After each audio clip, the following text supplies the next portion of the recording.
जज़ाकल्लाह कारी अब्दुल्ला साहब, बहुत खूबसूरती से आपने कलाम पाक पेश किया। और अब बारी है हदिया नात की, और हदिया नात नबी करीम सल्लल्लाहु अलैहि वसल्लम की खिदमत में पेश करने की सादत हासिल कर रहे हैं मोहम्मद रिजवान सुल्तानी। मदीने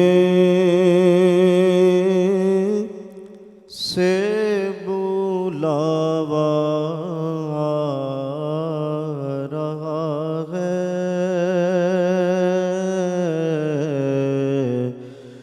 मदीने से बुलावा रहा है, मदीने से बुलावा रहा है।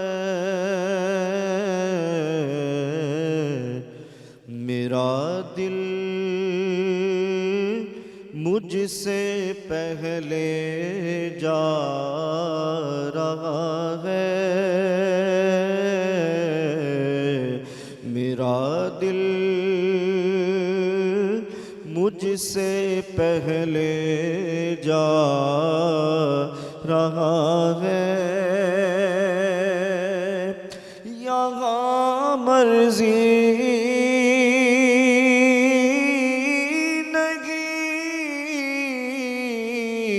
चलती किसी की, यहाँ मर्जी नहीं चलती किसी की, मदीने वाला ही बुलवा रहा है, मदीने वाला ही बुलवा रहा है। शबे फुरकत से दिल घबरा रहा है, मदीना आपका याद आ रहा है। ये चक्की सैयदा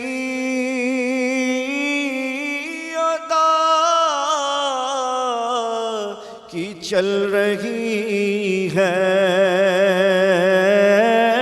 ये चक्की सैयदा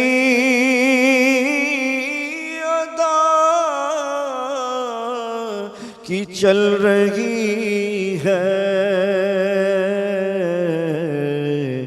ज़माना इनका लंगर खा रहा है,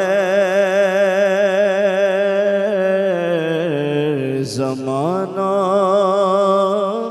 इनका लंगर खा रहा है।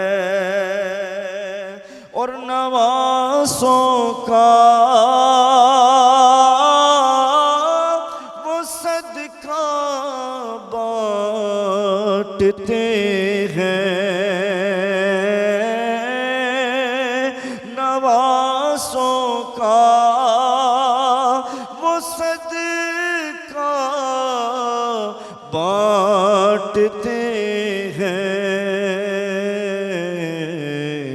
ज़माना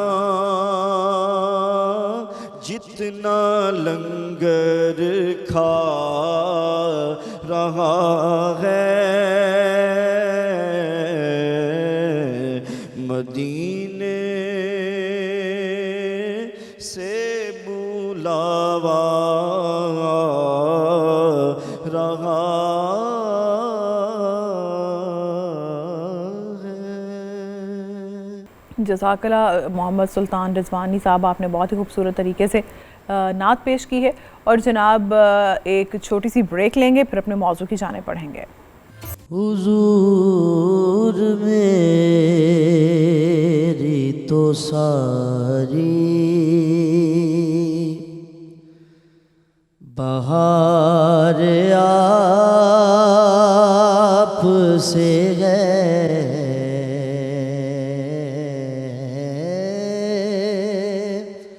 हुजूर मेरी तो सारी बहार आप से है।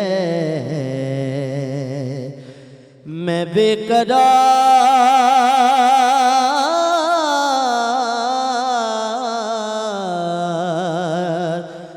बेकरार हूँ, मेरा करार आप से है, हुजूर मेरी तो सारी बहार आप से है। और कहाँ वो से मदीना, कहाँ मेरी गस्ती, कहाँ वो से मदीना, कहाँ मेरी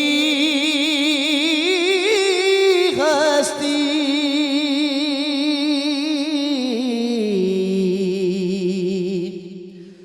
सुनहरी जालियों में यार गार आप से है। मैं बेकरार, मैं बेकरार, मैं बेकरार था, मेरा करार आप से है, हुजूर मेरी तो सारी बहार आप से है। और से आहकार हूँ आका, बड़ी नदामत है। से आहकार हूँ आका, बड़ी नदामत है। कसम खुदा की ये मेरा वकार आप से है। मैं बेकरार हूँ, मेरा करार आप से है, हुजूर मेरी तो सारी बहार आप से है। और मैं इस यकीन से जिंदा हूँ,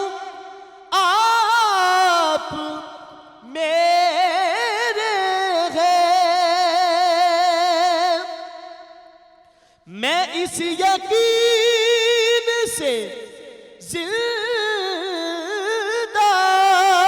हूँ आप मेरे हैं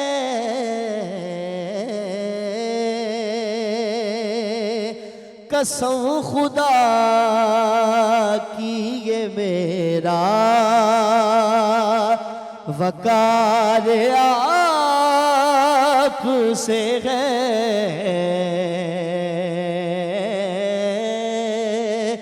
मैं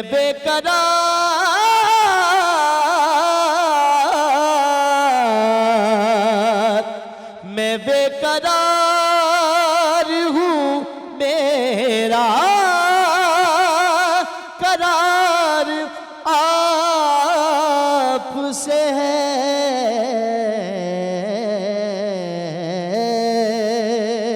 हुजूर मेरी तो सारी बहार आप से है। बढ़ते हैं अपने आज के दीनों दुनिया के मौजू की जानिब जो है ख़वातीन के हुकूक, और राय साहब हमारे साथ मौजूद हैं।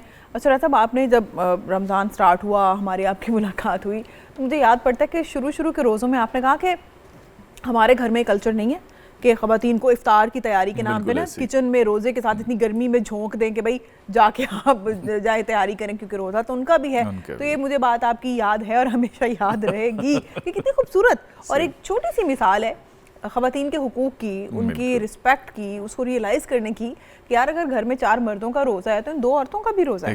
और अब हम उनसे ये एक्सपेक्ट करें कि ये टेबल सजा दें, ये भर दें इसको इफ्तार से। तो ख़वातीन के हुकूक की तो अल्लाह के रसूल सल्लल्लाहु अलैहि वसल्लम, फिर अल्लाह के कलाम पाक ने ख़वातीन के हुकूक तो मुकम्मल तौर पे बयान कर दिए। तो हमें 1400 साल के बाद ये क्यों याद आया कि अच्छा ख़वातीन के भी हुकूक होते हैं, अब इस पे औरत मार्च भी कर लें हम और NGOs भी इस पे बात कर लें, कि क्या है? बहुत शुक्रिया। देखें, औरत जो है ना, ये उसके बगैर तो कायनात ही नामुकम्मल है ना। आदम अलैहिस्सलाम जब जन्नत में थे और जन्नतुल फिरदौस में थे और तमाम दुनिया की जो हम तसव्वुर कर सकते हैं वो सहूलतें उनको मुयस्सर थीं, तो उन्होंने भी अल्लाह ताला से ये अर्ज़ की ना जी कि मुझे एक साथी की ज़रूरत है। और ये बहुत ही खूबसूरत एक रिश्ता है मर्द औरत का, और एक दूसरे के बगैर दोनों नामुकम्मल हैं। तो ख़वातीन को ये है कि बदकिस्मती से जो इस्लाम से पहले का मुआशरा था, जिसमें ये रोम की बादशाही थी या ईरान वाले थे या बाकी छोटी छोटी इराकी थी, हिंदुइज्म में भी हिंदुइज्म में अच्छा औरत को बहुत ही एक नीचे का दर्जा जो है ना रखा गया हुआ था। वो मतलब किसी ने कहा जी कि ये नापाक है, किसी ने कहा ये निजस है, किसी ने कहा ये शैतान, सारी शैतानी मतलब यहाँ से बुराई शुरू होती है, डेविल का नाम दिया।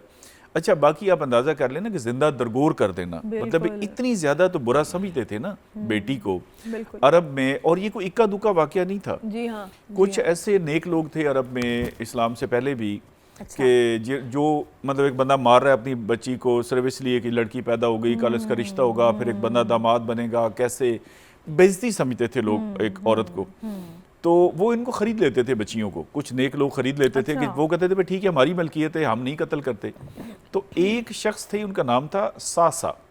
उन्होंने इस्लाम कबूल किया और फिर वो हज़रत सासा रज़ी अल्लाह ताला अन्हु हो गए और उन्होंने हजूर अकरम सल्लल्लाहु अलैहि वसल्लम को बताया कि मैंने अकेले ने 360 लड़कियों को ऐसे जिंदा दरगोर होते हुए बचाया और उनको मैंने खरीद के अपने पास रखा। तो इससे इसके पैमाने का अंदाजा करें ना किस वसी पैमाने पे ये था उस मुआशरे में। यानी अब 14.5 साल पीछे जाके देखें ना, जब ये तस्वीर है कि जिंदगी का राइट भी नहीं है, वहां पे इस्लाम ने आके कहा कि भाई औरत तो माँ है। तो लोगों ने कहा जी ठीक है माँ है, हमें भी पता है बच्चे पैदा होते हैं। इस्लाम ने कहा नहीं, ये खाली माँ का मतलब ये नहीं कि बच्चा पैदा करना है, इसके पाँव के नीचे जन्नत है। और जैसा कि मैंने कई दफ़ा अर्ज़ किया है, इस्लाम की कमाल की खूबसूरती ये है कि ह्यूमन राइट्स जितने भी दिए हैं, जैसे अब माँ को कहा, उसमें ये नहीं कहा कि नेक माँ के नीचे जन्नत है पाँव की, ये भी नहीं कहा कि नेक और मुसलमान और हाजी नवाजन हो तो फिर माँ के अनक्वालिफाइड अनकंडीशनल, यानी वो जिस तरह की भी माँ है, गुनाहगार है, फास्का है, फाजरा है, बुरी है, उस बंदे की जन्नत औलाद की उसके पाँव के नीचे रख दी। अल्लाह ने कहा ये मेरा और इसका मसला है। देखा ना, अनकंडीशनल, ये बहुत बड़ी बात है। फिर अल्लाह ने बहन का दर्जा दिया, बेटी का दर्जा दिया। हज़रत आबिया बसरी से पूछा ना किसी ने उन्होंने कहा जी पैगंबर तो सारे मर्द हैं। उन्होंने कहा जी हम नबी नहीं हुआ करती। उन्होंने कहा हम नबी हुआ नहीं करती, हम नबी जना करती हैं। हाँ, उनकी माँ, ठीक है ना, नबियों की माँ। नाम देखे ना, अगर हर पैगंबर को किसी न किसी औरत नहीं जन्म दिया हजरत ना। ईसा अलैहिस्सलाम का देखे ना बाप नहीं है, लेकिन माँ उनकी माँ भी है। तो है, ठीक है ना हाँ, जी, बिल्कुल। बगैर बाप के अल्लाह ने कहा मैं पैदा कर दूंगा, लेकिन माँ का यहाँ भी True, आएगा। true, true. और हजूर अकरम सल्लल्लाहु अलैहि वसल्लम का देखे ना, वो फरमाते थे कि काश 6 साल की उम्र में आपकी वालदा मोहतरमा का विसाल हो गया सही। अब्वा के मकाम पे, तो आप फरमाते थे कि अगर मेरी माँ जिंदा होती और मैं नमाज पढ़ रहा होता, और नमाज से मुराद फ़र्ज नमाज वो कहते हैं, जी जी। और मेरी माँ मुझे आवाज़ देती मोहम्मद सल्लल्लाहु अलैहि वसल्लम, फरमाया मैं नमाज तोड़ के जाके कहता जी अम्मा जी। वाह वाह। इतनी अल्लाह ने फजीलतें दी। सुभान अच्छा, अब ये जो देखे ना, जो आपके कानूनी राइट्स हैं जी। वो तो बिल्कुल बराबर हैं। अच्छा, पहले ये था कि अगर एक बाप मरता था, लोगों ने पता है अरब में कई कई शादियां की होती थी, जी, जी, उसकी औलाद में बाकायदा उसकी बीवियां तकसीम हो जाती थी। जैसे ये जमीन तकसीम होती है, बाकी प्रॉपर्टी सुतीली माँ से सुतीला बेटा निकाह कर लेता था, यानी उस अच्छा, oh एग्जैक्टली। my God, अच्छा, 2 बहनों से एट ए टाइम देखे ना, हुर्मत ही कोई नहीं। हाँ, वो उस वक्त 2 सगी बहनों से लोग निकाह कर लेते थे। और फिर मगरिब ने तमाशा ये किया, जिसको अनफॉर्चुनेटली आपने कहा कि औरत मार्च और वगैरह वगैरह, अच्छा उसको हमने मान लिया। मगरिब ने तो औरत के साथ जो तमाशा बनाया है, तमाशा बनाया। आप एक ड्रेस का देखें कि देखिए माइनस टेम्परेचर होता है वहाँ पे, 6 डिग्री हाँ, 7, मतलब है बंदे की बिल्कुल ऐसे यखनी बनी होती है, यख हुआ होता है, और बर्फ़ जमी होती है। लेकिन औरत को उन्होंने कहा देखिए आपकी ड्रेसिंग ऐसी होनी चाहिए ना कि आधी तो आप इधर से नंगी हूँ, आधी इधर से नंगी हूँ, वो मिनी स्कर्ट्स पहन लो। आपका तो फैशन ही नहीं बनेगा। हाँ। यानी अंदाजा कर लें भी मर्द को नहीं, अगर उसको फिर ऑफिशियली ड्रेस कोड बना दिया ना। ड्रेस कोड बना दिया ना, फिर वो देखे ना, एक ही देखा देखी उसने कहा जी अब मैं अगर चादर लेके जाऊंगी, अंदाजा कर रहे उन्होंने पैंट कोट टाई नीचे 4 पहने होंगे, औरत बेचारी का ये, फिर जो चीज़ है औरत को इश्तिहार बना दिया। चले आप यहाँ तक रहते, ये भी खैर है तो गलत। अच्छा, साथ उन्होंने औरत से कहा नहीं नहीं बराबरी है। अच्छा, बराबरी क्या है, मैं 10 घंटे काम करता हूँ आप भी करें। तो अल्लाह माफ़ करे कि ये जो बराबरी यूरोप ने दी है ना औरत को, आप बिलीव कर लें कि हमारी जो खवातीन यूरोप से आती हैं पाकिस्तान में, और वो देखती है कि हमारी जो खवातीन की अय्याशी है यहाँ पे अपने अपनी वसाइल के अंदर, बिल्कुल ऐसे देखे ना, घर में मुकम्मल हुकूमत यहाँ पे औरत की है। अच्छा, उसके अलावा उसका बेटा बेटी इज्जत कर रहे हैं, रिश्तेदार इज्जत कर रहे हैं, खामिद इज्जत कर रहा है, बाप इज्जत कर रहा है, भाई उसकी हिफाजत के लिए बीमार हो जाए तो पूरी फैमिली को बहुत पूरी फैमिली कि वो बेचारे उसकी खिदमत में फिक्र में लग जाते हैं। आप वो बता रही थी ना, एक टीवी पे आपको एक बहुत बड़ा प्रोग्राम ऑफर हुआ और अम्मी जी ने कहा नहीं करना, तो आपने कहा नहीं करना। तो यहाँ पे देखे ना जो अम्मा की पावर है, वो मैं कहता हूँ एब्सोल्यूट पावर है, वो शायद प्राइम मिनिस्टर की पावर नहीं, जो अम्मा जी की इख्तियारात है। तो इस्लाम घर की बादशाह है भाई, और ये इस्लाम नहीं दिया। अच्छा देखिए ना, इस्लाम ने फिर शादी में कहा बट सारा लाड प्यार है, लेकिन शादी में भी कहा कि नहीं, ये और लड़की से आप पूछिए आज़ाद मर्जी से, अगर वो नहीं चाहती तो बाप को कोई राइट नहीं है कि वो करे। वली के एक ऐसे ही कॉन्सेप्ट है ना, मैं आपको अर्ज करता हूँ कि हमारे ख़ानदान में हमारे कोई काफ़ी सारी लंबी बिरादरी, तो वो रिश्ते लोग आपस में करके ना मेरे वालिद साहब के पास आते थे। अच्छा। दोनों फैमिलीज कि जी हमने ना ये रिश्ता किया है तो जी आप बताएं ये ठीक है, बेचारे उन्होंने कर लिया तो वालिद साहब ने ये तो नहीं कहना गलत है, लेकिन एक इज्जत थी ना, हेड ऑफ द फैमिली थे तो इज्जत थी।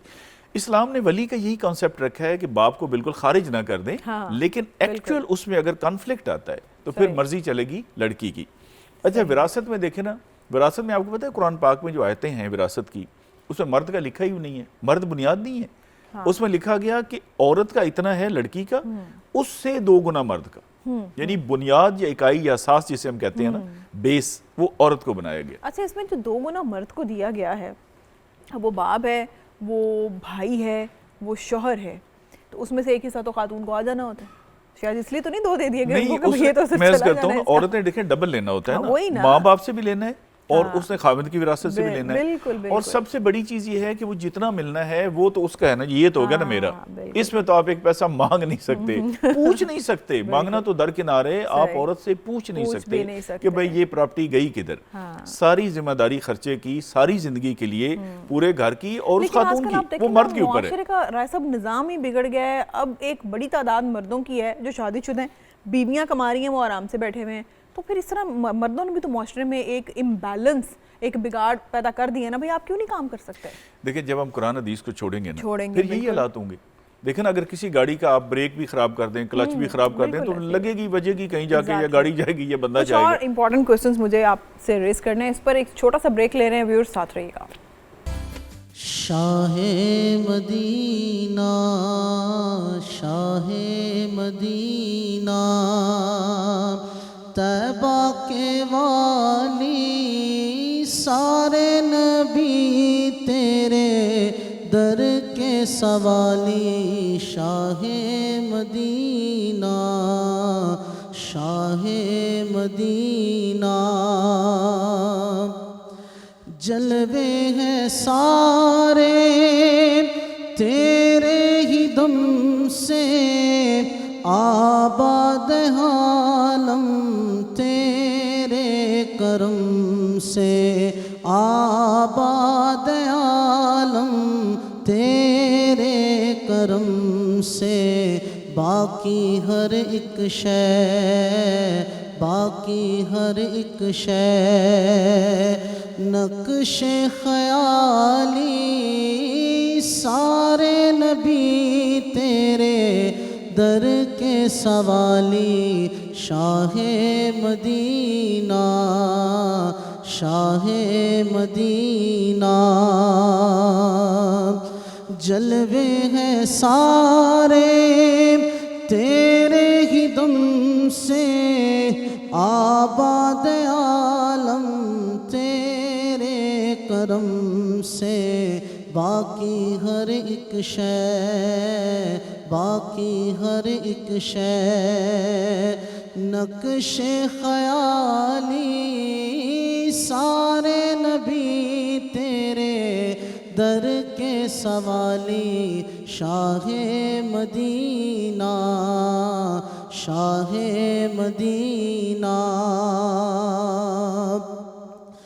है नूर तेरा शम्सो कमर में, है नूर तेरा शम्सो कमर में। तेरे लबों की लाली सहर में, तेरे लबों की लाली सहर में।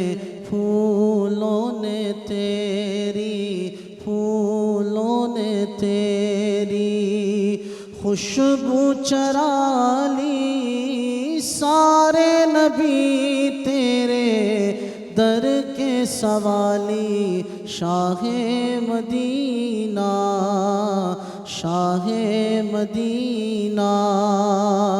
तैबा के वाली सारे नबी तेरे दर के सवाली। Shah Medina, Shah Medina. तूने जहाँ की महफिल सजाई, तूने जहाँ की महफिल सजाई। तारीखियों में शम्मा जलाई, तारीखियों में शम्मा जलाई। हर सिमत छाई, हर सिमत छाई। है बदली काली सारे नबी तेरे दर के सवाली। Shah Medina, Shah Medina. या रसूल अल्लाह, या हबीब अल्लाह, या रसूल अल्लाह, या हबीब अल्लाह। क़याम रमज़ान में जनाब बात हो रही है आज बड़े ही अहम बर्निंग इशू है ये है ख़वातीन के हुकूक़ की। तो अच्छा ऐसा जो हमारे अपने माशरे में हमारी पाकिस्तानी ख़वातीन हैं, माशाल्लाह बड़ा उनका किरदार है माशरे में, पढ़ी लिखी और घर भी संभालती हैं, बच्चे भी देखभाल करती हैं और दफातर में काम भी करती हैं। और मुझे नहीं पता इस अब शरई तौर पे ये बात ठीक है नहीं, लेकिन जो ख़वातीन शौहर का बोझ बांटने के लिए फ़ाइनेंशली जॉब कर रही हैं तो वो तो अच्छा ही कर रही हैं, ठीक है ना? उसमें देखिए दो कैटेगरीज हैं। अच्छा। एक कैटेगरी वो है कि बोझ से क्या मुराद है। एक बोझ से ये मुराद है कि मैं गरीब आदमी हूँ, मैं कहीं ड्राइवर हूँ, नैब कासिद हूँ, मजदूर हूँ, मैं पूरा जोर लगा रहा हूँ और घर नहीं चल रहा, और मेरी बेगम अगर साथ कोई भी जॉब कर लेती हैं या कोई सिलाई कढ़ाई या किसी न किसी तरह से हेल्पफुल होती है तो वो तो बहुत बड़ी बात है। ठीक है। एक है कि नहीं जी हमने ब्रांडेड में आना है, गाड़ी हमारे पास ये होनी चाहिए, सूट ये होना चाहिए, हमने रहना फलां मोहल्ले में नहीं रहना, फलां जगह रहना है। वो स्टेटस के लिए अगर वो घर से बाहर निकली है तो फैमिली का सत्यानाश तो हो गया। ये पक्की बात है। वो देखे ना, हमारा एक दोस्त था, अमेरिका में थे हम एक दफ़ा, तो वो कहता है जी माँ के कदमों के नीचे अल्लाह ने जन्नत रखी है। कहता है वो बच्चे जब घर आते हैं तो माँ जॉब पे गई होती है, जब वो आती है तो बच्चे सो रहे होते हैं, तो बाज़ औक़ात बच्चों को और माँ की मुलाकात। देखिए जिन माओं ने बच्चों को टाइम दिए, जिन माओं ने दिए, उनकी औलाद अल्लाह ने कहाँ से कहाँ पहुँचा दी। मुझे बता दें, पाकिस्तान में पिछले 50-60 साल में कोई बड़ा आदमी पैदा हुआ है? देखें नहीं, अल्लामा इकबाल इधर ही थे ना, सियालकोट में पैदा हुए। फैज़ अहमद फैज़ को लगाएं, कायद आज़म को देखें, आपको बड़ी पर्सनैलिटीज़ मिलती थी। अच्छा, और ज़्यादातर इनकी माएँ पढ़ी लिखी नहीं थी, सिर्फ ये एक बच्चे को टाइम देती थी।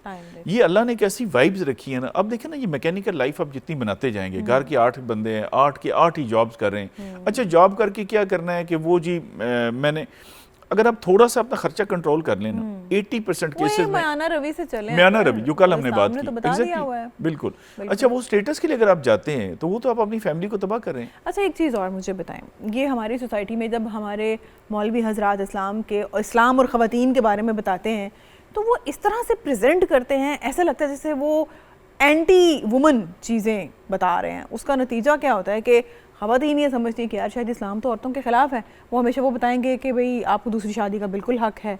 अच्छा, अगर आपकी बीवी वो कोई गलती करती है तो आप उसकी पिटाई भी लगा सकते हैं, आप उसे वही जो एक है ना, आपने कहा था कि उसका भी तरीका है कि अगर आपने उसको कुछ समझाना है या पनिश करना है तो वो भी बड़ा, लेकिन वो बताते ही हमेशा घुमा फिरा के हैं। तो उससे क्या होता है कि ख़वातीन के अंदर एक खौफ पैदा हो जाता है। उनको ये लगता है कि यार शायद अगर हम मज़हब की तरफ आएंगे तो ये तो हमें बुरके पहना के बंद कर देंगे कमरों में, तो हमें बाहर नहीं निकलने देंगे। और ये कोई बताता ही नहीं है। बहुत कम उलमा ऐसे अनफॉर्चुनेटली जिन्होंने ख़वातीन को उनके राइट्स बताएं कि इस्लाम ने कितने राइट्स दिए हैं। देखिए ना, इस्लाम में बैलेंस रखा है इस्लाम ने हर चीज़ का। इस्लाम ने औरत को, मैंने कहा ना कि अल्लाह ने मेरे लिए सोना हराम कर दिया, रेशम हराम कर दिया, आपके लिए अल्लाह ने हलाल कर दिया। अब इससे ज़्यादा अल्लाह ताला अपने कानून देखे ना अलग अलग बना रहा है। अच्छा, मुझे यहाँ पे शेव दे दी क्योंकि मर्द की वो थी, औरत को खूबसूरती देखे ना, औरत की भी शेव आ सकती है।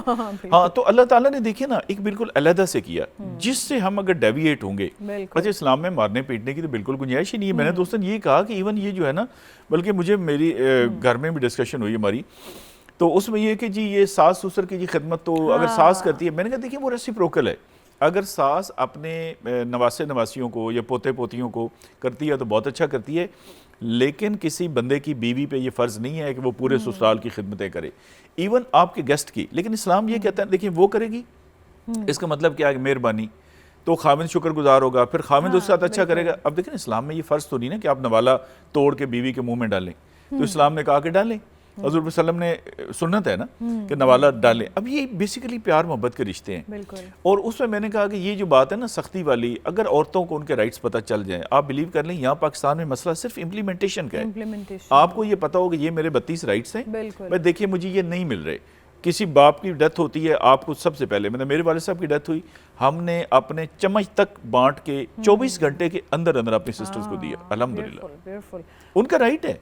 बहुत शुक्रिया जनाब राय साहब ने, मुख्तसर वक्त में, लेकिन हमारी पूरी कोशिश थी कि एक जामे गुफ्तगू हो इस पर, और ख़वातीन को इस्लाम ने जो राइट्स दिए हैं वो उस बारे में जान सकें कि 1400 साल पहले अल्लाह ने, अल्लाह के नबी ने, अल्लाह के कलाम ने ये बता दिया था कि ख़वातीन की सेफ्टी, उनके राइट्स अल्लाह की तरफ से दिए गए हैं। ये कोई NGO या कोई बाहर का कोई दूसरा मुल्क या मुआशरा नहीं दे सकता। हम राय साहब को शुक्रिया अदा करेंगे, एक छोटी सी ब्रेक लेंगे, साथ रहिएगा। क़याम रमज़ान में खुश आमदीद जनाब, हमारे मेहमान हमें ज्वाइन कर चुके हैं और इसलिए भी वो अपनी एक अहमियत रखते हैं क्योंकि आपका ताल्लुक़ पॉलिटिक्स से है, MPA हैं। मेरे साथ इस वक्त मौजूद हैं सैयद सलमान शाह मेहदी, और आपका ताल्लुक़ तहरीक इंसाफ से है। बहुत खुश आमदीद और बहुत शुक्रिया आपके वक्त देने के लिए। बहुत मेहरबानी जी, बहुत रमज़ान में कैसे चल रही हैं फिर आपकी जो सियासी सरगर्मियाँ हैं, क्योंकि काफ़ी गर्मा गर्मी असम्बलीज़ में देखने में आती है आपकी जो जी हाँ, देखें सियासत तो वैसे ही बहुत गर्म होगी इस मुल्क की। जी बिल्कुल, उसमें हमारा इतना किरदार नहीं है, और ये कहते हैं कि ताली दोनों तरफ से बचती है, बराबर बचती है। मैं तो शुक्र अदा करता हूँ कि रमज़ान आया कि थोड़ी सी ठंडक आई है इस सियासत में। सही। लेकिन वो भी सिर्फ मतलब सड़कों की हद तक है। ऐवानों में अभी भी बहुत गर्मा गर्मी है। देखिए, जब तक नाइंसाफ़ी का निज़ाम नहीं रुकेगा तो चीज़ें कभी भी स्ट्रीमलाइन नहीं होंगी। सही, तो उसके लिए जब तक आप चीज़ें, अगर आप चाहते हैं कि हालात ठीक हों तो दोनों तरफ से ये स्टेप लेना चाहिए। हम तैयार हैं, हम हम कानून के पासदार हैं। कि वो तैयार हैं, आप लोग तामुल नहीं कर रहे हैं, आप कहते हैं हम तैयार हैं। मैं एक बात में आपका जवाब दे देता हूँ। अगर गवर्नमेंट तैयार है, अच्छा 2 दिन पहले गुजरांवाला की अदालत ने जी 5-5 साल की सजाएं सुनाई हैं 9 मई में। मैं आपसे एक सवाल करता हूँ कि जब कोई पॉलिटिकल पार्टी कोई इज्तिमा करती है, कोई स्ट्रीट लाइट तोड़ देती है या कोई मेट्रो बस का शीशा टूटता है, क्या वो स्टेट का नुकसान नहीं है? उन क्रिमिनल्स को या उन लोगों को तो कभी मैंने सजा होते नहीं देखी। अच्छा, तो 9 मई में जिसने किया है उसने भी माफ़ी मांगी है, जिसने नहीं किया उसने भी माफ़ी मांगी है, तो माफ़ी अब मिल जानी चाहिए। ये कौम के बच्चे हैं, अब ये तो माफ़ करने वालों की मर्जी है ना, तो जब तक वो माफ़ नहीं कर रहे इसका मतलब है कि वो तैयार है ही नहीं सुलह के लिए। अच्छा, तो आप इस बात को इससे जोड़ें जी, कि आप वो खुद तैयार सोचें। नहीं है। अच्छा चलिए, ये तो ईवान की बात हो गई, ये तो खैर पॉलिटिक्स की बात होगी। आपकी तो माशाल्लाह आपका जो पॉलिटिकल बैकग्राउंड है वो तो आपकी फैमिली से चला आ रहा जी है, हाँ, जी और हाँ। जितना मैं जानती हूँ कि आप तहरीक इंसाफ में हैं और आपके कुछ बड़े जो हैं वो दूसरी मुस्लिम लीग सियासी में, जी जमात हाँ। में। बिल्कुल, तो फिर घर में भी क्या इसी तरह ईवान की तरह सियासी गर्मा गर्मी रहती है, या कि घर में नहीं कुछ ठंड जी, माहौल बात है? ये है कि हमारी ब्लड लाइन एक है, लेकिन हमारी सियासत और हमारे अब घर अलहदा हो गए। अच्छा, मतलब वो मेरे वालिद की जगह मेरे चाचा और काबिल एहतराम है, जी जी, बिल्कुल। लेकिन सियासी तौर पे सही। वो मैं समझता हूँ वो अभी गुमराह हैं मेरे बड़े हैं। और ये तो मजाक की बात है, उनका अपना, मेरे वालिद भी जी मुस्लिम लीग ही रहे हैं ऑल हिज लाइफ। अच्छा, सही। मैं वहाँ दूँ जो कि राय हक पे आ गया हूँ इस अच्छा, फील्ड में। क्योंकि आपने पार्टी चेंज की तो आपने मुझे उसको इमरान राय खान हक का साहब नाम दे पसंद दिया। हैं। अच्छा चलिए, वो तो जी, आपकी जाती चॉइस है ना। जी मेरी जाती चॉइस है जी, सही। बिल्कुल। अच्छा, तो किस तरह से फिर रमज़ान में जो आपकी सरगर्मियां हैं सियासी, उन्हें कैसे तरतीब देते हैं? क्योंकि पॉलिटिक्स जो है ये काफ़ी मेहनत का काम है, आपको अपने हल्के के लोगों से मिलना, फिर असेंबलीज में प्रेजेंट होना, जी, ऐसे लोग जी। अपने मसाइल भी लेके आते हैं, तो कैसे फिर क्या आप कामों को जरा ब्रेक दे देते हैं रमज़ान में? नहीं, there is no break in this field. मैं आपको बताऊं, लोग भी ब्रेक नहीं करने। आपको मेरी हालत से अंदाजा हो गया होगा कि मैं बगैर ब्रेक के यहाँ पे पहुंचा हूँ। सही। अब अर्ज ये है कि जी रोजे हैं तो पब्लिक को मैं ये नहीं कह सकता कि आप लोग मुझे 8 बजे कॉल ना करो सुबह में, बिल्कुल। मतलब वो भी नहीं सुनना चाहते, और शायद उनके अपने मसले मसाइल इतने हैं, वो किसके पास जाएं? किसके पास जाए? ट्रू। फिर इट गेट्स फिर डिफिकल्ट। वोट लोग इसीलिए देते हैं ना कि आप उनकी आवाज उनका बने। हक भी है। बिल्कुल, तो कभी मैं फ़ोन मिस कर भी जाता हूँ, सही। फिर मैं गिल्टी भी फील करता हूँ, फिर मैं कॉल तो बैक भी है। कर लेता हूँ, लेकिन मामला बस चलते रोज़ों में सही। मुश्किल हो जाता है। हाँ, ये मुश्किल फील बड़ी तो- सख्त ये तो है। फिर है। बल गुजर है जी, हौसले से रमज़ान गुजर है। तो क्या तवक्को करते हैं? अब देखें ना, महंगाई तो कोई भी गवर्नमेंट कंट्रोल नहीं कर पाई, टू बी ऑनेस्ट। जी हाँ, ना आपके पसंदीदा लीडर कर पाए, और आपके नाकदीन कहते हैं, और जो फैक्ट्स एंड फिगर्स भी बताते हैं कि महंगाई का जो सिलसिला है ना वो शुरू तब हो गया था, ऐसे ही है। अब वो फिर आगे बढ़ता ही गया। अनफॉर्चुनेटली कोई भी गवर्नमेंट, कोई भी लीडरशिप उसे कंट्रोल नहीं कर सकी, पीछे नहीं ला सकी। मैं इस बात पे देखें, इतने इकोनॉमिस्ट हमने बुलाए, इतने एक्सपर्ट्स बुलाए। सही। आपका क्वेश्चन, आपने इतना अच्छा क्वेश्चन पुट अप किया है कि अक्रॉस द बोर्ड शायद किसी के पास भी इसका आंसर ना हो, लेकिन जो एक फैक्ट की बात है कि जब कोविड आया था सही। तो ग्लोबली चीज़ें, हालात बहुत ख़राब हो गए थे। आप इस बात की विटनेस हैं। Remember। उस हवाले से इमरान खान साहब की तब जो पॉलिसी थी, इवन दो कि मैं तब पीटीआई में नहीं था, अच्छा। मैं तब नहीं था पीटीआई में, तब भी मैं फिर भी ये देख रहा था कि खान साहब ने जिस तरह चीज़ें चलाई हैं, हमारे कारोबार बैंकरप्सी से बच गए। तो उस तरह ग्लोबल इफेक्ट हमें उतना नहीं हिट हुआ, और फिर कोविड के बाद चीज़ें स्टेबल नहीं हो सकी। हम फिर भी काफ़ी स्टेबल रहे। अगर ये आप समझते हैं महंगाई की वजह कोरोना था, या फिर गलत पॉलिसीज भी इसकी वजह हो कोरोना सकती हैं? प्लस सम रॉन्ग पॉलिसीज, क्योंकि देखें खान साहब को भी खुल के काम तो करने दिया नहीं गया। अच्छा। जब देखें आप, अगर मुझे क्रिकेट का शौक है, मैं आपको एक एग्जांपल देता हूँ, मुझे बहुत शौक है क्रिकेट का। आप मुझे कहें जी कि सलमान आप क्रिकेट टीम ले जाएं और आप वेस्ट इंडीज़ का मैच करें, अगर मुझे पसंद के बैट्समैन नहीं देंगी, मुझे बॉलर पसंद नहीं देंगी, मैं उधर आउट हो जाऊंगा, हार के आऊँगा। इट्स वेरी कॉमन, मतलब एक थिंकिंग की बात है। तो इस तरह जो टीम बना के दी गई, अब आप देखें राजा सिकंदर सुल्तान साहब, तो प्राइम मिनिस्टर ने खुद नहीं बनानी होती है, उन्हें बना के दी। ये अब आप चाहती हैं कि मैं इफ्तारी घर पे ना करूं, ना और करूं, मतलब कहीं और वो मैंने नहीं, हम इसको इतना तो मैं थोड़ा लाइटर समझदार हूं। नोट पे बात कर हाँ लेते जी, हैं हाँ, इस पे। नहीं देखें, जैसे अभी जो गवर्नमेंट है, आप समझते हैं कि वो उनके पास इख्तियारात पूरे हैं, वो खुल के काम कर रहे हैं, कर सकते हैं, आपके लीडर की गवर्नमेंट से बेहतर कर सकते हैं अगर बात इख्तियारात की। जी मैं आपको बता दूं, सिर्फ आप ये देख लें कि क्या PMLN मोहसिन नकवी साहब को वज़ीर दाखिला रखती कभी भी, और उनको PCB भी देती साथ में। अच्छा। PCB का उनका मोस्ट फेवरेट थे जी नजम सेठी साहब, उनको नहीं दे सके वो। अब they rule this country at the moment, PMLN की गवर्नमेंट है, नजम सेठी फिर तो साहब, आपको उनसे हमदर्दी होनी चाहिए। मुझे बहुत है, वो आप ही की तरह फिर नहीं वो भी मुझे तो बहुत बेचारे हमदर्दी नहीं है, है। मुझे बहुत हमदर्दी कि ये तो बहुत बुरा फंसे, इनको समझ ही नहीं आ रही है कितना बुरा फंसे। अच्छा, उन्हें समझ नहीं आ रही, उन्हें समझ तो शायद आप हो, लोगों को आ हमें तो रही है। नजर आ रहा है अच्छा, कि इनके ओके। साथ क्या होने जा रही है। पब्लिक में ये फारिग है, अच्छा, और आपने वो तो खैर सारे कौम ने देखा है 8 फेब को कि कौम ने तो उनको रिजेक्ट कर दिया। अच्छा, अब जो इनके मेहरबान है वो, मैं तो समझता हूँ कि वो भी इनको रिजेक्ट कर गए तो इनको हुकूमत दी है कि बिल्कुल ही ऐसे ना फारिग हो जाएंगे। I think so with in a year और 2। अच्छा, आपके फैमिली में माशाल्लाह जो आपके चचा हैं, आपके वालिद ने भी PMLN में शमूलियत रखी, चचा आपके अभी भी उधर ही जी, हैं। अभी भी हैं, लेकिन जी। आपने तहरीक इंसाफ तब ज्वाइन की जब वो they are in hot waters, वो जी हाँ। मुश्किलात में घिरे हुए थे। हाँ जी। तो फिर क्या सोच के, किस वजह से आपने एक ऐसे टाइम में ज्वाइन किया? मुझे जी मेरी वालदा वो रिटायर्ड प्रोफेसर हैं पंजाब यूनिवर्सिटी से, अच्छा। पठान है। अच्छा। और वो हमेशा मुझे कहती थी कि सलमान मेरी बड़ी ख्वाहिश है कि तुम कभी इमरान खान की टिकट से लड़ो। अब बीइंग अ मुस्लिम लीग की फैमिली, मैं कहता था ये पॉसिबल नहीं है। उन्होंने वैसे ही सोचा भी कैसे? उनको बस वो उनको अच्छा। था। और ठीक है। एक और बात बताऊं जी, आपके कैमरे के सामने मैं ये बात कहूँगा कि मेरे वालिद पूरी ज़िंदगी नून लीग में रहे, अच्छा, लेकिन ज़कात उन्होंने हमेशा शौकत खान को शौकत दी। का क्योंकि उनको ये पता था, कहते थे यार ये तुम्हारा जो लीडर है ना, मेरा यानी तुम्हारा, वो ईमानदार बहुत है। तो ये मेरे वालिद साहब तब भी कहते थे, और अब वो ये बात देखें, मानते हैं वो ये आप अगर खुदा ना अल्लाह ना करे आपको कभी शौकत खाना में जाना पड़ जाए, आपको तब रियलाइज होगा कि अच्छा। इमरान खान ने इस कौम के साथ कितना बड़ा एहसान किया। एहसान किया। नहीं, वाकई वहाँ पे इस तरह से चीजें होती हैं, मेरी बहुत मैं- ट्रांसपेरेंसी के नहीं, मैं आपको साथ, बताता और हूँ, मेरी आम लोगों सगी को खाला support किया जाता है। 2005 में वहाँ पे गई इलाज के लिए। अच्छा, उन्होंने एफिडेविट लिख दिया कि वो अफोर्ड नहीं कर सकती। 10,000 रुपये में उनका इलाज हुआ कैंसर का। और मेरे चाचा, यही जो साजिद चाचू अब MN है, अल्लाह इनको और जिंदगी दे से दे, ये भी कैंसर पेशेंट थे। ये भी उसी साल उधर गए, अच्छा, वहीं से। और इन्होंने वो इलाज 15 या 20 लाख में करवाया, ठीक है। जो मेरी खाला ने 10,000 में करवाया। तो मैं देख रहा था, एक तरफ खाला एक तरफ चाचा है, एक पैसे दे के, और हमें नहीं पता था कि कौन पैसे दे के करवा रहा है, कौन फ्री करवा रहा है। यानी एक पेशेंट की रिस्पेक्ट को वो इस Exactly. तरह से उसकी प्राइवेसी। तो अब आप इस बंदे को आप मतलब ये शौकत खानम का ही हम उसका देना नहीं दे सकते, टू बी वेरी ऑनेस्ट। अच्छा, अब इंस्पायरेशन तो चले आपके पास है, बीइंग इन MP आप क्या समझते हैं, क्या कर सकते हैं अपने हलके के आवाम के लिए? क्योंकि अभी आप कह रहे हैं कि इतने कोई इख्तियारात भी नहीं जी है, हाँ। तो क्या होप है, क्या तवक्को है, और आपके जो हलके के अवाम हैं उनके जो बेसिक या मेजर इश्यूज हैं वो क्या हैं? हल्के की आवाम, वैसे उनकी दिलेरी को मैं सल्यूट करता हूँ। इतने ज़्यादा मसाइल में घिरे हुए हैं, वो भी मैं आपको अभी बताऊंगा। लेकिन उन्होंने कहा है कि सलमान, हमें पता है कि बीइंग इन ऑपोजिशन, और इस किस्म की ऑपोजिशन, हमें आपसे कुछ नहीं चाहिए।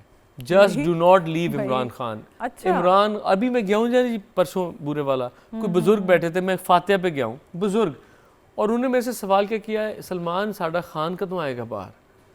बाबे, मतलब कि 75 साल जो उनके फैंस हैं या Yes. उनके फॉलोअर्स तो मैंने कहा जी इंशाल्लाह अल्लाह जल्दी ले आएगा, तो ना फिक्र करो, हाँ, मतलब हौसला तो देना, और आएगा खान साहब बाहर इंशाल्लाह। देखिए इंसाफ मिलना ही मिलना है एक दिन। तो कहने से मुराद है कि उन्होंने अभी तक तो कोई डिमांड नहीं की, और प्रॉब्लम्स इतनी है कि मुझे रोना आता है कि जब इतने मसाइल में घिरे हों हम, और क्या सप्लीमेंट्री बिल पास हो रहा है कि जी प्राइम मिनिस्टर के सब ऑफिस के लिए 12 करोड़ की सिक्योरिटी डिवाइसेस चाहिए। 12 करोड़। मैं लुडन से जीता हूँ, 8 साल से दौलतानों की हुकूमत थी, और 8 साल से सीवरेज उबली पड़ी है, 8 साल से सीवरेज चोक्ड है लुडन की। हाँ, वही ना। तो 4 करोड़ में लुडन को ठीक कर लेते, प्राइम मिनिस्टर की सिक्योरिटी के 12 करोड़ जरा हफ्ता ठहर के लगा लेते। सही, 3 करोड़ की मर्सिडीज के टायर हफ्ता ठहर के डाल लेते। अच्छा। मतलब मुझे ये नहीं, जो जनूबी पंजाब की ये पट्टी है जहाँ से आपने भी जी हाँ, कंटेस्ट किया, आप जी जीते हाँ। हैं, आप लुडन का कह रहे हैं, फिर ये बुरे वाला, विहाड़ी, ये जी सारे मसाइल तो उनके भी वही हैं कि वहाँ पे सिक्योरिटी का इशू है, एजुकेशन का रेशो अच्छा नहीं है, महंगाई तो खैर फिर वो पूरे मुल्क में तमाम आवाम का वही है। तो ये जज्बाती बातें अच्छी भी लगती हैं कि आवाम आपको इमोशनली सपोर्ट कर रहे हैं, आपकी उनको एक अखलाकी सपोर्ट आपके साथ है, लेकिन सारे उम्मीदें तो होती हैं ना, बहुत उम्मीदें हैं उनके दिलों में हैं, वो बोले ना, लेकिन वो उनकी आंखों में नजर आ रहा है। हाँ, exactly. और उस हवाले से जब अपनी बेबसी का भी एहसास होता है ना, कि देखिए टीचर्स हैं, 275 एक चाक के आपको एग्जांपल दे देता हूं, 5 साल से टीचर्स हाजिरी लगवा रही हैं और कोई क्लास लेने नहीं आई अभी तक।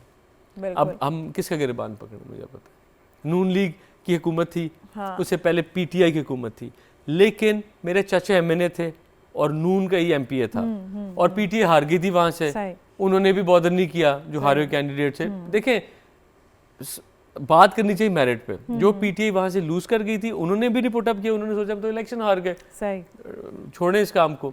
और जीती पीएमएलएन थी, वो कहते हैं हमारे पास इख्तियार नहीं था, इमरान खान प्राइम मिनिस्टर थे। अब इस तरह आवाम तो रुल जाती है, रुल जाते हैं बिल्कुल। ये हुआ। उस वक्त उनके पास इख्तियार नहीं था, अब आपके पास नहीं है। अभी तो खैर पहला साल है आपका, लेकिन अल्लाह बेहतर करेगा। फिर अगर लाइक अभी 4 साल बाकी हैं माशाल्लाह, तो क्या 5 साल में देखते हैं कि आखिर 5 साल का एक वक्त है, अरसा है, कभी तो कोई अच्छा वक्त आएगा ना कि आप कुछ कर पाएं उनके लिए, आपने कोई ऐसा प्लान किया होगा? कि जिस दिन अल्लाह को रहम आ गया और फॉर्म 45 खुल गए सारे, अच्छा, तो इसी गवर्नमेंट में, इसी टेन्योर में इमरान खान प्राइम मिनिस्टर बन जाएगा। 70-80 सीटें उसकी चोरी हुई हैं, आपको भी पता है। वैसे ये अभी दीवाने का ख्वाब नहीं, दीवाने ख्वाब नहीं। यहाँ पे everything is possible in this country. इस मुल्क में कोई दीवाना नहीं है और कोई ख्वाब नहीं है। कभी मियाँ साहब ने सोचा था एग्जाइल में कि वो इस तरह सारी अवाम के सर पे जूता रख के पाकिस्तान आएंगे और प्राइम मिनिस्टर बनेंगे? कभी सोचा था उन्होंने? इससे उनकी हुकूमत है। मरियम बीबी ने कभी नहीं सोचा था। 27,000 वोट उन्होंने लिया और सीएम है, मैंने 45,000 वोट लिया, मैं अपोजिशन में बैठा हूँ। तो इधर कोई ना दीवाना है और कोई चीज़ ख्वाब नहीं है, हर चीज़ हो जाती है। आप कि सही दरवाजे पे दस्तखत देने की ना जो देर है वो अच्छा चलें, देर है अंधेर नहीं है इंशाल्लाह। अच्छा, सीएम माशाल्लाह ये पंजाब की तारीख में पहली बार हुआ खातून सीएम है। तो लास्ट क्वेश्चन है मेरा आपसे, वक्त कम रह गया, तो उन्हें आप किस तरह से उनकी परफॉर्मेंस देख रहे हैं? वो बहुत एक्टिव दिखाई देती हैं जिस तरह हम उनको देखते हैं, उनके विजिट्स देखते हैं, और फिर जिस तरह जो उन्होंने अपना एजेंडा अपना मंशूर दिया था कि ये चीज़ें मैं करना चाहती हूँ, मेरा ख्वाब है कि इस तरह से एजुकेशन को भी किया जाए और जो मॉडर्न एजुकेशन है उससे भी हमारे बच्ची को इंट्रोड्यूस किया जाए। तो अभी उनकी परफॉर्मेंस, उनके जज्बे किस तरह से देखते हैं आप? देखिए, अनड्यू क्रिटिसाइज किसी को भी नहीं करना चाहिए। बिल्कुल बिल्कुल। जो on the look of things नजर आ रहा है कि वो एफर्ट बहुत कर रही है, अच्छा, लेकिन उनको कोई रिमाइंड करा दे कि वो वजीर आला पंजाब है, वजीर आला लाहौर नहीं है। वो जो भी फोटो सेशंस चल रहे हैं ना, वो विद इन लाहौर काफी हद तक मैनेज्ड है। आप बीबी यहाँ से निकले ना जरा हमारे इलाके में, वहाँ पे तो वाली इधर तो बड़े बड़े अफसर बैठे हैं बहुत, तो वो सीएम पंजाब बनी है ना, या वो सीएम पंजाब छोड़ के वो कोई नई ओहदा आईनी निकाल के सीएम लाहौर बन जाए। अभी और ज्यादातर फोकस उनका कि जी 70 अरब के प्रोजेक्ट्स हैं मियाँ साहब के नाम के, मियाँ साहब कैंसर हॉस्पिटल, मियाँ साहब मोटरसाइकिलें, मियाँ साहब फलां। तो थोड़ा सा मियाँ साहब से बाहर निकल आए और अवाम के ना असल इश्यूज को देख लें। फोटो सेशंस भी चलते रहते हैं जब आप काम कर रहे होंगे। तो कहा था कि मेरी हमेशा डेली की जो मीटिंग है वो आगाज ही उसका जनूबी पंजाब से हुआ करेगा, तो होपफुली के देखिए मैं वही कह रहा हूँ, मैं अनड्यू क्रिटिसाइज नहीं करूंगा, अभी इट्स टू अर्ली, उनको भी थोड़ा सा टाइम देते हैं और देखते हैं। हाँ, अभी से मैं शुरू हो जाऊँ नहीं जी ये तो वो कोई मुनासिब बात नहीं है। बहुत शुक्रिया सलमान आपका, आप अपना कीमती वक्त दिया और हमारे सवालों के जवाब भी दिए। जनाब एक छोटी सी ब्रेक लेंगे, साथ रहिएगा। हमको अपनी तलब से सिवा चाहिए, हमको अपनी तलब से सिवा चाहिए, आप जैसे हैं वैसी अता चाहिए, आप जैसे हैं वैसी अता चाहिए, क्यों कहूँ ये अता वो अता चाहिए, क्यों कहूँ ये अता वो अता चाहिए, उनको मालूम है हमको क्या चाहिए, उनको मालूम है हमको क्या चाहिए, एक कदम भी न हम चल सकेंगे हुजूर, एक कदम भी न हम चल सकेंगे हुजूर, हर कदम पर करम आपका चाहिए, हर कदम पर करम आपका चाहिए, आप अपनी गुलामी की दे सनद आप अपनी गुलामी की दे दे सनद, बस यही है इज़्ज़तो मर्तबा चाहिए, बस यही है इज़्ज़तो मर्तबा चाहिए। दर्द जामी मिले नात खालिद लिखो, दर्द जामी मिले नात खालिद लिखो, और अंदाज़े अहमद रज़ा चाहिए, और अंदाज़े अहमद रज़ा चाहिए। हमको अपनी तलब से सिवा चाहिए, आप जैसे हैं वैसी अता चाहिए। एक बहुत अहम मेहमान हमें ज्वाइन कर चुके हैं और एक कलीदी हैसियत और किरदार अदा करें हमारे मुआशरे में, और वो अफराद जो कि किसी भी शक्ल में नशे की आदत में मुब्तला हैं, उनके इलाज के लिए साइकोलॉजिकली उनको उससे बाहर निकालने के लिए, बेहतर करने के लिए डॉक्टर सदाकत अली बहुत पहले से आज तक बेहतरीन काम कर रहे हैं और बहुत अच्छा किरदार अदा कर रहे हैं। उनको वेलकम करते स्टूडियोज़ में। Thank you so much sir, तशरीफ़ लाने के लिए आपका बहुत शुक्रिया। जी अल्हम्दुलिल्लाह, आपका भी शुक्रिया, थैंक यू। आपने बुलाया। अच्छा, मुझे ये बताइएगा कि आपने माशाल्लाह बहुत पहले इस पे काम शुरू कर दिया था। आपको 50 साल हो गए, शायद इससे ज़्यादा या कम। 50 साल 50 साल तो माशाल्लाह हो गए हैं। It's a long time, half of the century आप इसे कह सकते हैं। जितना काम इस पर हो रहा है उसके बावजूद फिर भी हम देखते हैं कि सोसाइटी में, हमारी यंगस्टर्स में ये चीज़ रुक नहीं पाई, ख़त्म होना तो दूर की बात है, बढ़ती गई। इसकी क्या वजह देखते हैं आप? प्रिवेंशन पे काम नहीं हो रहा ना। काम अच्छा। तो हो रहा है कि जो लोग नशा करते हैं हाँ। तो उनका इलाज होता है, बिल्कुल। हमारी डोमेन तो ख़ास तौर पर ये है, बिल्कुल। लेकिन जो नशा करने की वजूहात हैं उन पे अच्छा। कोई काम नहीं हो रहा, और सारी दुनिया में वो वजूहात एक जैसी हैं। नशा करने की जो बुनियादी वजह है वो बदअखलाक़ी है, यानी जो लोग एक दूसरे के साथ बदअखलाक़ी करते हैं घरों में या दफातर में या सोसाइटी में, उस बदअखलाक़ी से जो मूड ख़राब होता है, लोग उसको संवारने के लिए फिर ये अनफेयर मीन्स इस्तेमाल करते हैं। क्योंकि जैसे आप देखते हैं कि बहुत से ऐसे लोग भी जो काबिल लोग होते हैं, जी जी जी, बिल्कुल, ज़िंदगी के जो अहम शोबों से वाबस्ता हैं, बिल्कुल, जैसे CEOs हैं, डॉक्टर्स या बिल्कुल। पायलट्स या वकला या इस तमाम बिल्कुल ऐसे शोबों में जो मुमताज़ लोग हैं, जैसे ब्यूरोक्रेट्स, तो आप देख लीजिए कि शाम को वो भी नशा करके अपने आप को रिलैक्स करते हैं, तो उनको कौन सी चीज़ है जो अपसेट करती है? वो बाहमी जो रवैये हैं, जिसमें हुस्न इखलाक की बड़ी कमी है, क्योंकि इंसान अज़ल से लड़ाई में काफ़ी माहिर था। अच्छा, लड़ाई झगड़े में, फसाद में। अच्छा, ये इंसान तो हज़ारों साल से इन चीज़ों में महारत रखता था, और आहिस्ता आहिस्ता बिल्कुल दुनिया बदल रही है, दुनिया बेहतर हो रही है, लोग सीख रहे हैं कि वो किस तरह एक दूसरे के साथ हुस्न सलूक से पेश आएँ, लेकिन अभी भी बहुत सा काम करना बाकी है। लेकिन ख़ास ही जो तेज़ रफ्तार ज़िंदगी है, जो ज़िंदगी फास्ट ट्रैक पे आ गई है, तो जो हुस्न इखलाक आया भी है इंसानों में, इस तेज़ी ने उसको बर्बाद कर दिया। अच्छा।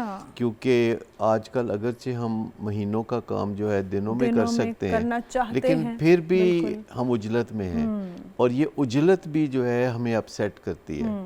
तो आप यूँ समझें कि कुछ रवैये हैं जिन्हें हम नशई रवैये कहते हैं। नशई रवैये वो होते हैं जो नशे की तरफ ले जाते हैं। अच्छा। और ये भी कुछ स्पेसिफिक बिहेवियर्स होते हैं कि इंसान माइल होता है ड्रग्स की तरफ? कुछ रवैये हैं जैसे कि कम्पेटिटिवनेस है, मुकाबलेबाजी एक दूसरे के साथ, यानी हम बच्चों को भी कहते हैं कि तुमने अव्वल आना है। बिल्कुल बिल्कुल। या हम समझते हैं कि एक स्ट्रेस क्रिएट कर देते हैं ना, मुआशरे में भी हमसे ज़्यादा मुमताज़ कोई ना हो। बिल्कुल। अब देखिए तमगों के लिए कितनी दौड़ होती है। तो पर्सनल एक्सीलेंस जो है उससे बहुत बेहतर चीज़ है कि किसी का मुकाबला करने की बजाय आप अपना ही मुकाबला करते रहें, अपने आप को बेहतर बनाते रहें। दूसरी चीज़ जो नशे की तरफ ले जाती है वो कम्बैटिवनेस है, यानी लड़ाई झगड़े के ज़रिए फ़ैसले करना, ताकत के ज़ोर पे फ़ैसले करना, जीत हार बनाना, किसी को पछाड़ के उसके ऊपर सवार होना। बिल्कुल बिल्कुल, वो ये ना स्ट्रेस है कि आपने अपने दिमाग को हर वक्त एक मुकाबले की दौड़ में लगाया हुआ है। अच्छा, अभी आप जैसे आपने बात की कि पढ़े लिखे अफराद, मेच्योर अफराद, आपने कहा जैसे कि हाईली डिजिग्नेटेड, वो भले कोई गवर्नमेंट ऑफिसर्स हों या कोई CEOs हों किसी भी प्राइवेट फार्म के, वो तो चलें, उन्हें तो बेशुमार चैलेंजेस का सामना करना पड़ता है अपने प्रोफेशन में, इधर उधर एक कोई कंपटीशन की दौड़। लेकिन अनफॉर्चुनेटली जो एक रेशो देखने में आ रही है, स्कूल्स और कॉलेजेस में जो बच्चे हैं वो इस अपने बिल्कुल इनिशियल स्टेज से ये चीज़ें शुरू कर रहे हैं। अब इसकी वजह चेक एंड बैलेंस ना होना है, आज़ादी का ज़्यादा मिलना है, बच्चे इस तरफ क्यों आ गए हैं? देखिए, बच्चों का भी एक काम धंधा होता है जिसे पढ़ाई कहते हैं। ठीक है। और अगर 100 साल पहले की निस्बत आज देखा जाए तो बच्चों के बस्ते कितने बड़े हो गए हैं। जी बिल्कुल। और उनका करिकुलम कितना मुश्किल हो गया है। सही। तो उसके लिए बच्चों को कुछ महारतें चाहिए ताकि वो अपने पढ़ाई के निज़ाम को अच्छी तरह से चला सकें। और वालिदैन की तरफ से प्रेशर होता है और स्कूल के अंदर असातिज़ा की तरफ से प्रेशर होता है। तो बच्चे उस प्रेशर को बाज़ औक़ात सह नहीं सकते। उसका तरीका यह है कि बच्चों को हम कुछ ज़िम्मेदारियां बहुत अर्ली ऑन दें ताकि उन्हें पता चल सके कि अमली ज़िंदगी में आगे चल के उन्हें कैसे किरदार अदा करना है। ठीक है। यानी बच्चे अपने किताबें खुद संभालें, वो अलार्म लगाएं, खुद जागें, वो अपना होमवर्क खुद करें। माँ बाप बच्चों का होमवर्क बहुत ज़्यादा करते हैं और बच्चे अपना एक टाइम टेबल बना के एक लचकदार रवैयों के साथ ज़िंदगी गुजारें, ज़िद्दें ना करें। हर वक्त जो माँ बाप से होती है फरमाइश के ये चाहिए या वो चाहिए। तो ये जो बच्चों को थोड़ा सा खुद शनासी की तरफ भी माइल करने की ज़रूरत है, उनके साथ कुछ हकीकी बातें 5-7 साल की उम्र में करने की ज़रूरत है और उन्हें अगली ज़िंदगी, आने वाली ज़िंदगी के लिए तैयार करने की ज़रूरत होती है। जब बच्चे ये नहीं कर सकते तो कोई ना कोई बदबख्त उन्हें फिर ऐसे तरीके सिखाता है कि सिगरेट पी लो या इस तरह का कोई काम कर लो। और तो पेरेंट्स को आप क्या एडवाइस करेंगे? एक तो आपने कहा कि सख्ती ज़्यादा नहीं होनी चाहिए, लेकिन हर पेरेंट्स आखिर बच्चों को पुश तो करता ही है ना कि बेटा तुम फर्स्ट आ जाओ, अच्छे ग्रेड्स आ जाए। तो क्या वो बच्चों को ये भी ना कहें? फिर तो बच्चे बिल्कुल ही पढ़ना चौपट हो जाएगा। रेफरेंस नहीं होना चाहिए। अच्छा, कंपैरिजन ना बच्चे का अपना जो रेफरेंस है कि तुमने पहले ये सीखा है तो अब तुम ये सीख सकते हो। ठीक है। उसमें सख्ती का जो लफ्ज़ है वो कोई कारामद भी नहीं है। ताकत आपकी कभी भी लॉन्ग टर्म नताइज नहीं देती। आप हमेशा मज़ाकरात से बातचीत कर सकते हैं, बच्चे को शौक़ दिला सकते हैं, उसे अमली ज़िंदगी में कैसे कोप करना है वो सब कुछ आप अर्ली ऑन सिखा सकते हैं। लेकिन उसके लिए बच्चों को बहुत अर्ली ऑन ज़िम्मेदार बनाने की ज़रूरत है, जबकि हम पहले 10-12 साल बच्चों को बिल्कुल उनके हाल पे छोड़े रखते हैं, कोई ज़िम्मेदारी नहीं देते। जबकि देहातों में आप देखें कि जो छोटे बच्चे होते हैं वो माँ बाप की उस काम में मदद करते हैं। जो भी माँ बाप कर रहे होते हैं वो खेतों में उनके साथ काम करते हैं, स्कूल से वापसी पे वो जानवरों की देखभाल करते हैं। एक और चीज़ हम बात कर रहे हैं सख्ती की कि बहुत बेजा सख्ती ना करें, बच्चों का कंपैरिजन किसी और के साथ ना करें कि वो कॉम्प्लेक्स में ना आ जाए, उन्हें उन्हीं की ज़ात से शनासाई करवाएं। पहले ज़मानों में जो हमारे वालिदैन और फिर हमारे नाना नानी, वो पेरेंट्स आप नहीं समझते वो ज़्यादा सख्त थे और बच्चे बहुत ज़्यादा उन्हें आज़ादी हासिल नहीं थी, लेकिन नतीजतन बच्चे फिर भी ड्रग्स की तरफ नहीं गए और वो प्रोडक्टिव रहे। तो क्या आज ड्रग्स की अवेलेबिलिटी ज़्यादा हो गई है कि बच्चे एक शॉर्टकट ढूंढते हैं रिलैक्स होने के लिए कि अच्छा मुझे डांट पड़ी, मेरी इंसल्ट हो गई, उन्होंने स्ट्रेस लिया, क्या पोजीशन अच्छी नहीं आई, बात तो स्ट्रेस की है ना, घूम फिर के कहीं से भी प्रेशर क्रिएट हो गया। इन ड्रग्स की अवेलेबिलिटी इतनी आसान हो गई है, कॉमन हो गई है, इसलिए वो इस तरफ जा रहे हैं या सिर्फ सख्ती ही फैक्टर है? देखिए, सख्ती तो माजी बईद की बातें हैं। अब तो 2 जनरेशंस ऐसी गुजरी हैं जिनके साथ सख्ती का रवैया नहीं होता। तो आप मुड़ के वापस माजी में तो नहीं जा सकते। और बहुत सी ऐसी चीज़ें, पहले लैंड नंबर होता था, अच्छी भली बातचीत हो जाती थी, तो क्यों छोड़ा हमने, क्यों हमने सेल फ़ोन की तरफ रुजू किया। तो पहले अगर सख्ती से बच्चों को संवारा जाता था, तो आज अगर नरमी से संवारा जा सकता है तो तरक्की की अलामत तो इसे ही कहेंगे। अगर पहले सख्ती होती थी, आज भी सख्ती करते रहे, तो फिर तो हम जमूत तारी हो गया ना, फिर हमने कोई तरक्की तो ना की। तो जो काम भी ज़ोर लगा के करना पड़े या जो काम करते हुए तकलीफ़ हो हमें या दूसरों को, वो तरीक़ाकार तो ठीक नहीं है। सही। वालिदैन पढ़ा लेते थे ज़ोर ज़बरदस्ती करके, पर बच्चों में घुटन पैदा हो जाती थी, बच्चों के दिल में वालिदैन के साथ कोई कुर्बत पैदा नहीं होती थी।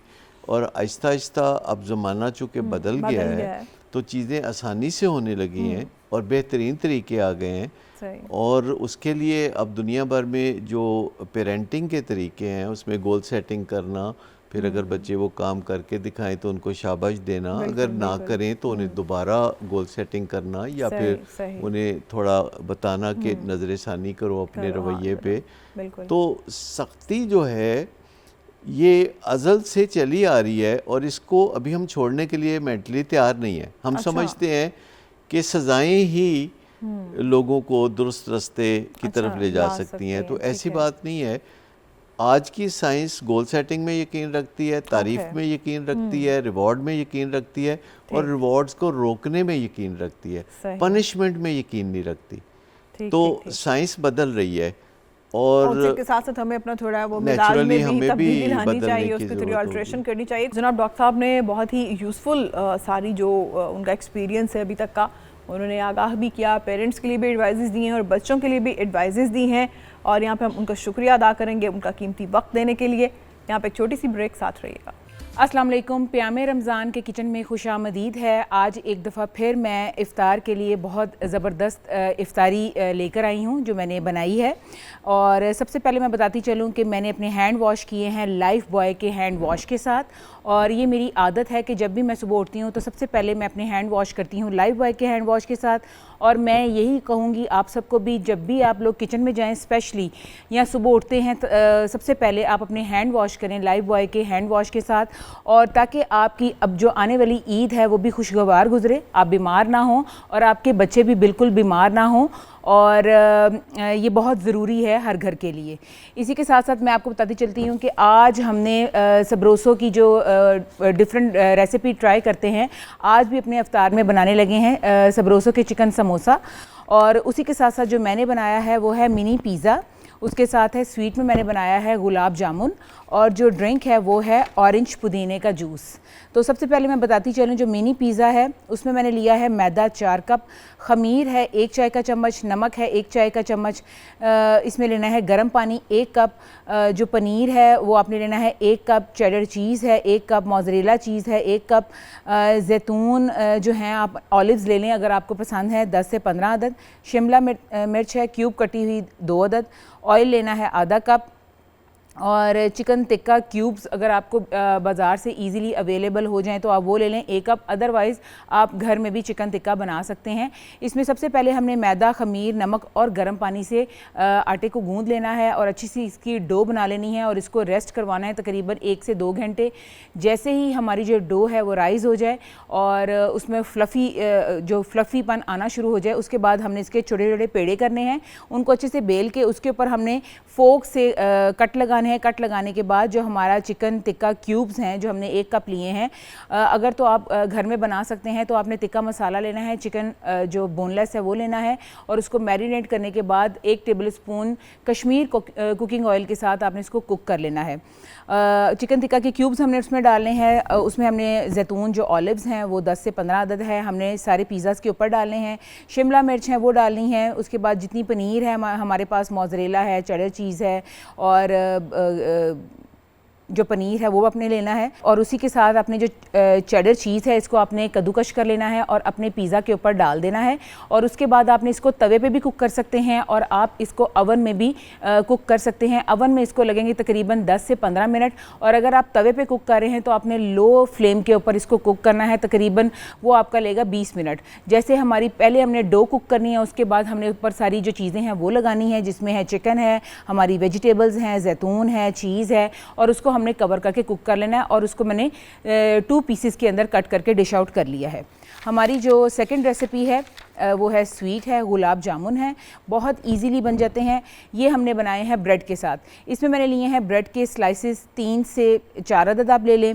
खोया लेना है आपने 2 कप। आपने लेना है लस्सा खोया, जिसमें दानेदार जो खोया होता है आपने वो लेना है जो सॉफ्ट होता है। खुश्क दूध लेना है 1 कप, इलायची पाउडर लेना है 1 चाय का चम्मच, चीनी लेनी है 2 कप, पानी लेना है 2 कप और फ्राई के लिए लेना है कश्मीर कुकिंग ऑयल। और सबसे पहले आपने क्या करना है, जो चीनी है और पानी है इसको अच्छे से आपने पका लेना है, इसकी चाशनी बना लेनी है। चाशनी के अंदर आपने इलायची पाउडर या साबुत इलायची के 1 से 2 दाने डाल देने हैं। इसको कवर करके आपने साइड पे रख देना है। उसके बाद आपने करना है ब्रेड स्लाइसेस लेने हैं, खोया लेना है, खुश्क दूध लेना है। इनको आपने अच्छे से अपने हथेली से मसल लेना है। मसल लेने के बाद इसको अच्छे से गूंद लेना है। गूंदने के बाद एक अच्छी सी जब डो बन जाएगी तो आपने इसमें 1 table spoon Kashmir cooking oil डालना है और उसके बाद आपने इसके गोल गोल से जो गुलाब जामुन है वो आपने बना लेने हैं और इसको फ्राई करना है। आपने स्लो फ्लेम पे फ्राई करना है कश्मीर कुकिंग ऑयल के अंदर। आपने जब इसके फ्राई करने का तरीका कुछ ऐसा है कि आपने फ्लेम को पहले हाई करना है, उसके बाद बिल्कुल स्लो कर लेना है और जो गुलाब जामुन है उसमें ऐड करने हैं और जैसे ये कुक होते जाएंगे ये ऊपर फ्लोट करना शुरू कर देंगे और हमारे गुलाब जामुन का जो कलर है वो चेंज होना शुरू हो जाएगा। जैसे ये कुक हो जाए उसके बाद आपने इसको जो चाशनी हमने बनाई है उसके अंदर आपने डिप करना है। डिप करने के बाद आपने इसको कवर कर देना है। तकरीबन 10 से 15 मिनट आपने डिप करने के बाद इसको आपने डिश आउट कर लेना है। जो हमारी थर्ड रेसिपी है वो है ऑरेंज पुदीने का जूस। इसमें हमने लिया है ऑरेंज तकरीबन 10 अदद। आपके पास अगर जूसर मशीन है तो सबसे अच्छा है, अगर आपके पास नहीं है तो आप इसको ब्लेंडर में भी बना सकते हैं। पुदीना लेना है तकरीबन 1 चाय का चम्मच लेने चॉप किया हुआ। चीनी लेनी है 2 खाने के चम्मच, गाजर लेनी है 5 अदद। और अगर आप इसको जूसर मशीन में निकाल रहे हैं तब तो आपको इसको स्ट्रेन करने की ज़रूरत नहीं पड़ेगी, लेकिन जब आप इसको सारे को ब्लेंडर में डालेंगे, अच्छे से ब्लेंड करेंगे तो इसको स्ट्रेन करने की ज़रूरत पड़ेगी। और लास्ट में हमने इसमें आइस डालनी है और अच्छे से इसको ब्लेंड कर देना है और ग्लासेस में पोर कर लेना है। और लास्ट में भी मैं आपको बताती चलूँ मैंने जाते जाते कि आपने लाइफ बॉय से हैंड वॉश करना नहीं भूलना। अपने और अपने घर वालों की सेहत का पूरा ख्याल रखना है। रमज़ान में आपने अपने ये जो खुशियां हैं इसको आपने महफूज करना है और अपने आने वाली जो ईद है उसकी तैयारी आपने अच्छे से करनी है लाइफ बॉय हैंड वॉश के साथ।